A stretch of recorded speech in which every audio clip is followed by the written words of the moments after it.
Welcome back to Final Fantasy IX. We're finally moving on with the plot, but we're still in freaking Trino. It's such a beautiful town. Yeah, but we're still here. Oh, well, I think our means of transportation is going to get a little more interesting. Are we getting In fact, an I airship? would straight up say, what the fuck? Are we getting an airship? No. No. That's Are we not getting a until chocobo? much later. We're getting No. we're getting a ship. Although the plot line that leads to you getting an airship is freaking hilarious. but yeah, the underground transportation network, which is largely abandoned at this point, but our friend here has access to it. The Gargan Roo. Yeah. I that's a weird naming convention in this world, but like every massive underground transportation network is called a Roo. What? I don't get it. Yeah, this was the Gargan Roo, and the other one's the Fossil Roo. Yeah, and Fossil Roo is literally just a tunnel you go through to cross between continents. Where's my Doga's artifact?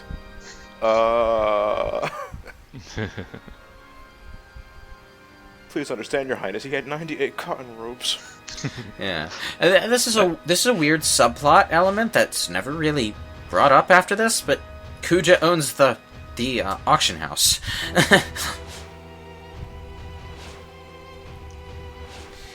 It's like Garnet sees him there, and he shows up in this scene here, talking to this guy, but after this it's never really mentioned again. He just owns the auction house. You're getting all Final Fantasy VII in there for a moment. Black screen, white text, vague meaning behind Watch the out! sentences. This isn't just a reactor! What does that mean? It's never brought up again! Yeah, thank you, voice in my head. That still bugs me. Like, I like Final Fantasy VII's story, but that one line at the beginning that just sort of gets dropped. What is that? I don't get it. I hope Maybe the remake will clarify. I hope they do. I assume that, I always, in my headcanon, that's supposed to explain that there's something in the reactor that wasn't normal, and that's why it exploded with such a big explosion that Jesse didn't know what was going on, but, yeah, it just never explained. You know what I personally took it as is, those who never played 7 is kind of spoiler territory, but I always thought it was Cloud's inner thoughts. Like him breaking away from Zack's persona for a split second to tell him, saying, hey, this isn't just a reactor. Which doesn't really make any sense. I understand because he should know what a reactor is regardless. Mm-hmm. So, right now we're trying to save Blanc because he's stoned off his ass, right? Yeah. Yep. Okay. Super stoned, which you need super soft in order to cure. Oh man, so he must have had some real super weed. What the hell is that? That's It's a guy. Tot. Professor Tot. Yeah, and this is another one of Final Fantasy IX's not at all vaguely defined side races. And you know what? Spoony gave Final Fantasy X crap for doing this, but 9 does it too. He never really played 9. Yeah, he was turned off by the art style, unfortunately. But yeah, there's just a lot of weird inhuman races running around, and you never get any explanation for any of them. He's like 80% meek. With Wolverine's hair. Nah, he's too tall to be Wolverine. He's a mutant. You say he's too tall to be Wolverine. Yeah, and speaking of vaguely defined races, Baku is a big pig person. He's a pig. It took me a while to realize that under that magnificent pink beard. Yeah, but he's got a pig's nose and pig ears. And he constantly says Dr. Tot's name. Yeah. Professor what? No, it's Tot. Tootsie? Why, thank you. They are nice eyebrows. In fact, I think everyone in Tantalus is of a different race. Baku's a pig.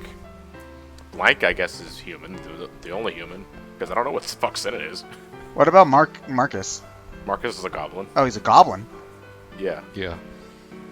And Well, you say he's a goblin, but he doesn't really look like the monster goblins at all. He looks more like an orc. But, well, now that I think... Well, if you want to get technical, goblins and orcs are the same thing, just different breeds of the same thing, but that's... they get off They my have dick. different That's Lord of the monster Rings manual. logic. They have different No, monster no, manual no, entries. I'm Lewis. talking about... No, not Dungeons and Dragons.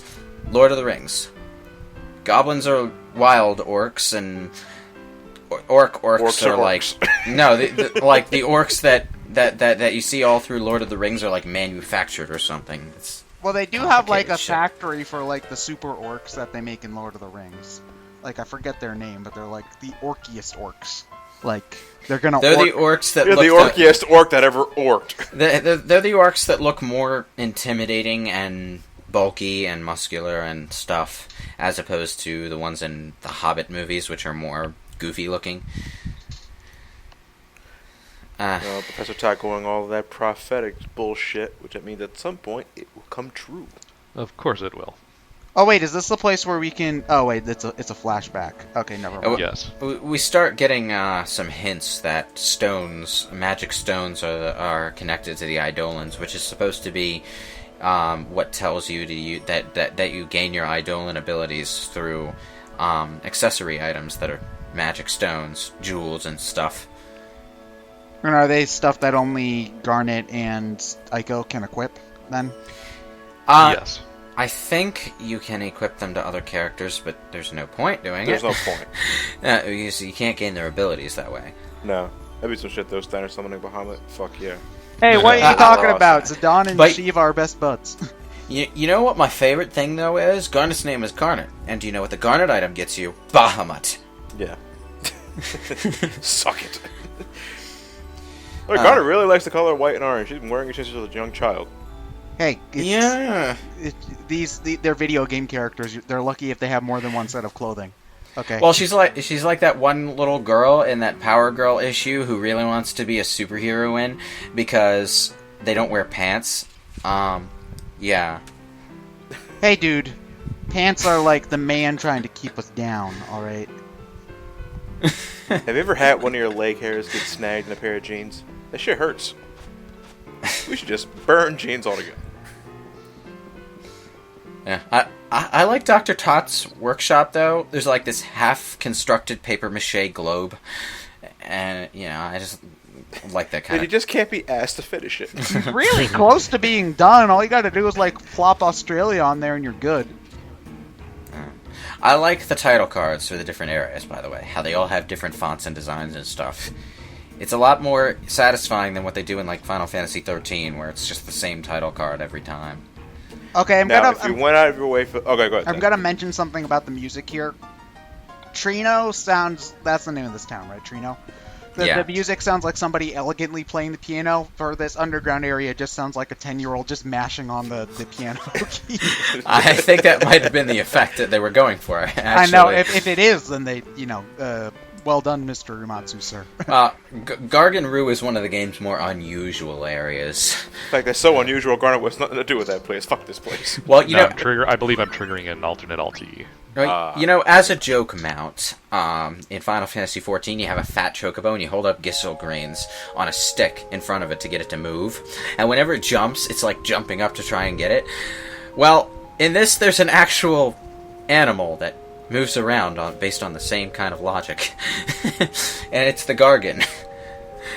Basically, you bait it with food, and it carries you across the continent chasing after the food. Oh, man. Baku?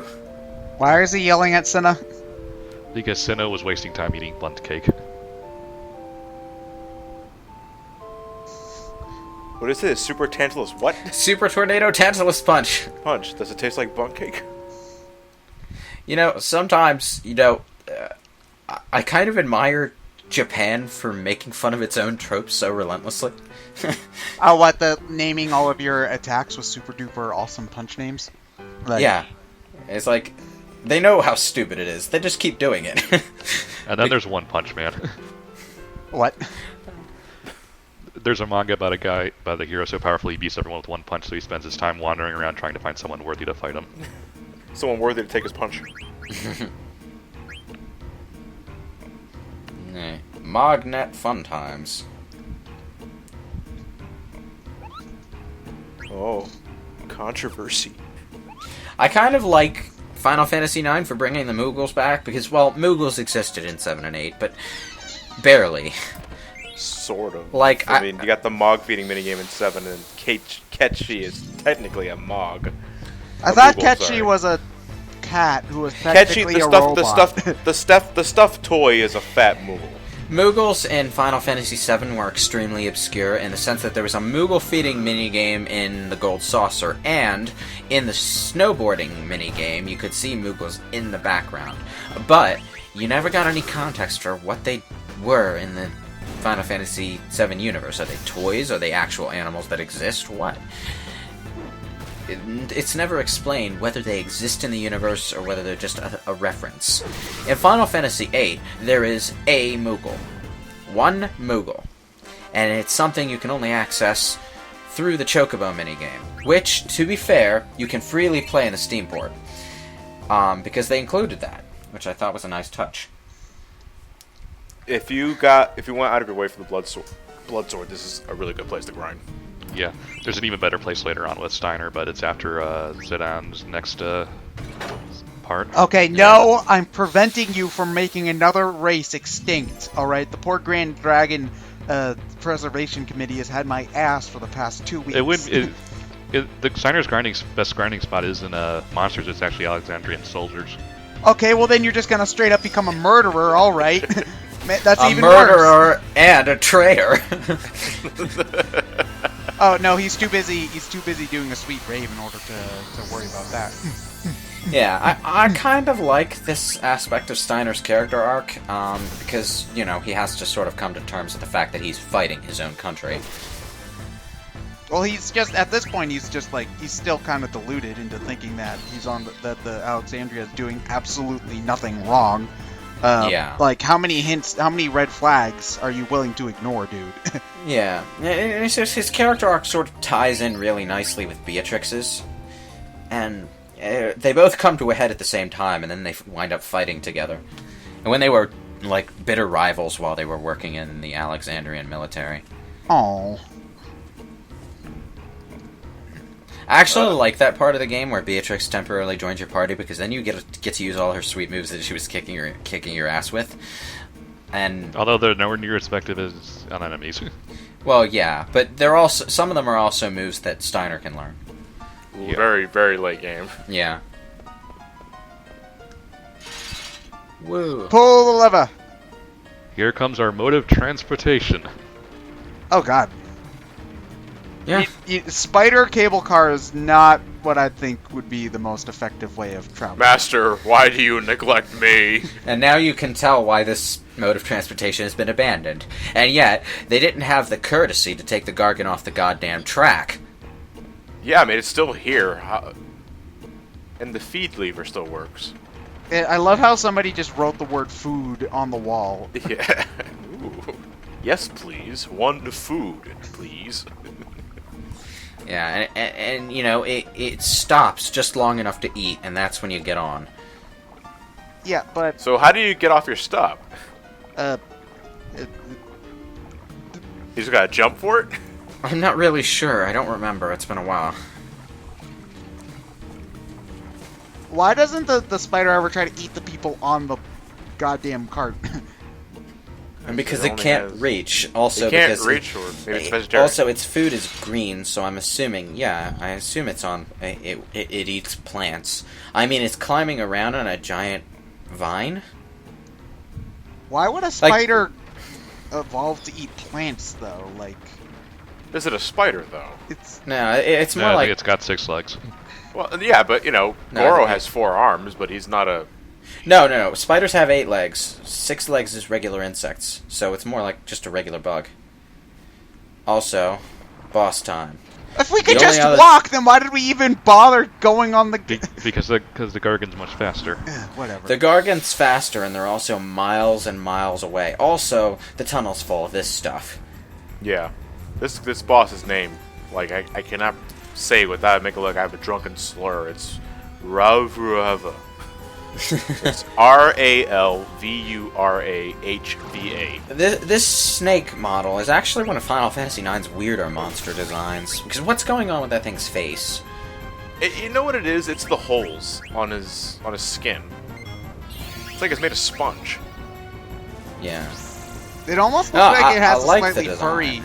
furry design to it too. Yeah. Somehow. An effective tactic against him is using blind on him.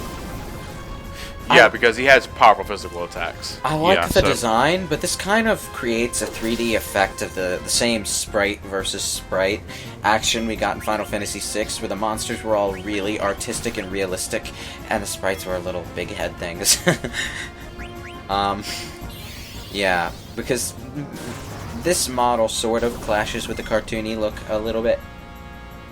It looks... Alright, I managed to get blind on him. There you go. Now he won't be able to touch you. Now we got the bone wrist. I mean, he still has Blizzara. Yeah, Steiner this is not nearly as easy as fighting Diablos in 8. Diablos in 8 had exactly 2 attacks. He could physically attack you, and he could use Demi. Now, any Final Fantasy fan knows Demi will not actually kill you. So if you blind him, he can't do jack shit. And then when you get down to low health, you can just spam limit breaks out the ass. So there's just a monster here, and we're fighting it because it tried to eat us. Yes. It's in the way. It's in the way. It's scaring the Gargan into stopping, and then it escapes. Coward. We're gonna fight Which this makes thing it- again, aren't we? Yes. Yeah. Like now or later? Later. Okay. Much later. I kind of do like this about Final Fantasy IX in particular, is that you see a lot more boss monsters. It seems like the further into the series you get, the fewer boss monsters there are, and the more plot-relevant boss characters there are. It's like they really just don't want to have a boss monster with no purpose anymore. I can understand that, but again, at some point, you do need it, like, because bosses make the player feel good when they beat them. But you don't want to overcomplicate your story by having thousands of characters just to fight. Am I the only one here who saw this coming 3 miles off? Yep. Wait, No, it's what like coming? Garnet doesn't see it, Steiner doesn't see it. You'd think Marcus Steiner doesn't see would. it. You think Steiner would know, but not even the rogue in the group notices the trap. Not even when the first thing... There was like 3 fucking years for them to notice that maybe there was another caged wall there that... I doubt Alexander's asymmetrical. We should probably... Oh, fuck! You want to know what's really great, though? I could probably climb up this if I wanted to. Little effort. This is the most poorly conceived trap ever. Nah, but you see, Zorn and Thorn are on the opposite end, so if you got to the top, they just, like, kick your fingers. It's like, ow! It's like, cut that out. No. You don't even need to be on opposite ends, okay? These caged walls are so thick at the top, you could walk on them.